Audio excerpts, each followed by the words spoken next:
History has finally been made. After decades of heartbreak, near misses, and what ifs, India has finally won their first ever test at Edgbaston. And they haven't just won it, they have steamrolled their way into a 336-run victory, the biggest away victory in the history for Indian Test cricket. And at the heart of it all was a 25-year-old captain, Shubman Gill, the youngest captain to win a test match in England after Sunil Gavaskar. What a stamp of authority he has left behind. In this video, we celebrate not just a win, but a statement, a performance stitched with numbers, emotions, and a few decisions that may still need to be rethought before the team walks in into the Lord's ground. And let's start with where it all began, the bat.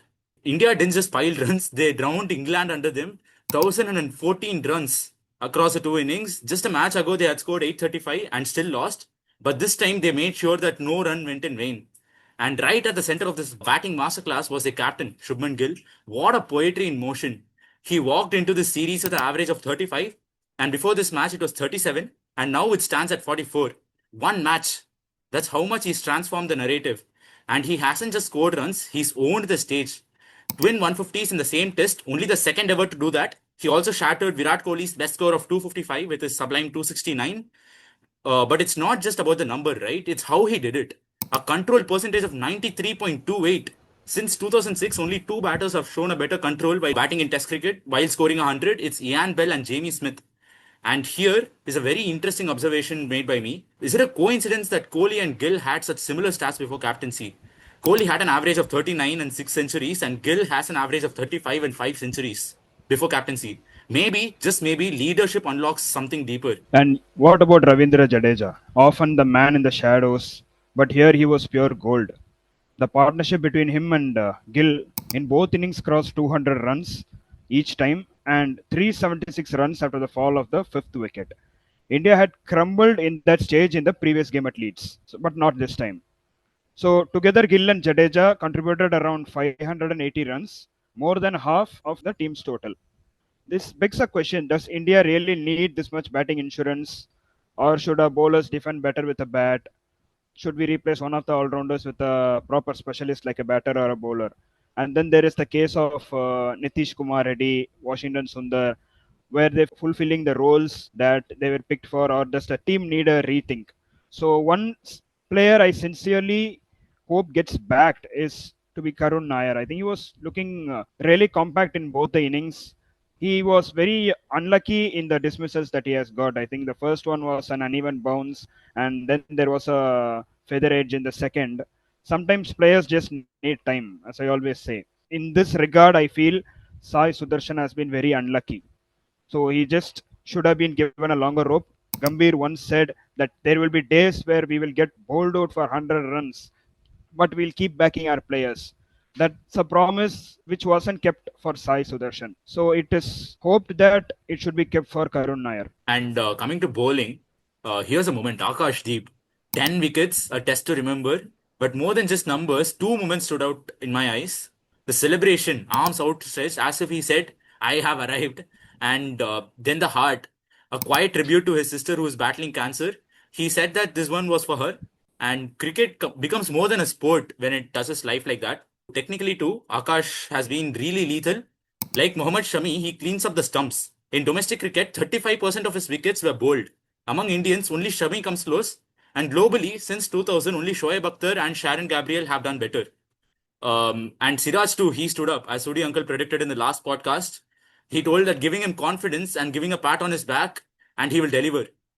Even in the absence of the big name, Jasprit Bumrah, India proved that they can still dominate.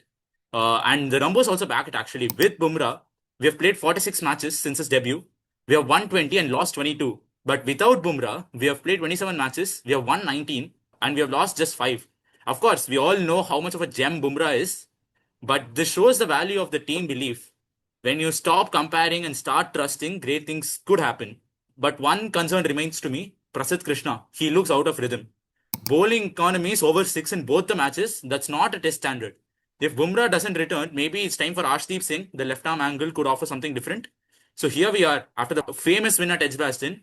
We move to iconic Lords. The series is tight, the tension is rising, the stakes are climbing. But who takes the lead now? Who holds their nerve and who writes the next chapter? We'll find out soon. But for now, let's remember this. This wasn't just a win, this was a message. But if that was India's message, then England's reply was silence. Because in this test match, the numbers for England don't just tell you a story, it's ringing alarm bells. So, 7 ducks across both the innings, 6 in the first alone. Let that sink in. The median score in the first innings was 0, the mode was 0. Never mind Bazball, it was more like a house of cards. Harry Brook and Jamie Smith did fight back, yes. They batted with flair, with guts, but even the most beautiful strokes cannot patch up a collapse that was that dramatic. So their efforts, even though valiant, went in vain. So, and here is a more deeper issue. England must realize this format, this beautiful long format, is not only about runs and wickets, it also about time. It's about patience as well. So it's about outlasting the opposition as much as outscoring them. So when a team forgets that, when they remove grit and resolve from the equation, they put themselves a step behind. So baseball is thrilling, yes, I agree. Maybe it is time to recheck the settings. And now Gus Atkinson has been added to the squad, a bowler with serious pace and intent. And guess what? Jofra Archer is also back in the nets. Just a sight of him could lift the England dressing room. Because let's face it, England's bowling has looked off color. The zip is missing, the edge is missing. But a fit Atkinson and the fire of Archer could be the push they're desperately wanting. And so the caravan now moves to the Lords. The storylines multiply. India is riding the wave of history. England is searching for answers under familiar skies, but the series is tied now. The pressure is unimaginable. The drama is inevitable. And the beauty of it all, we are only halfway there. So stay with us and we'll be back after the 5 days of exciting action. Thank you.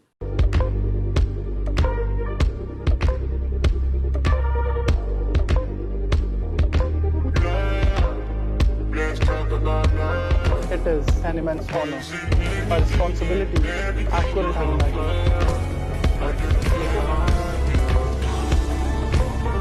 But a challenge I'm ready to embrace. I am ready to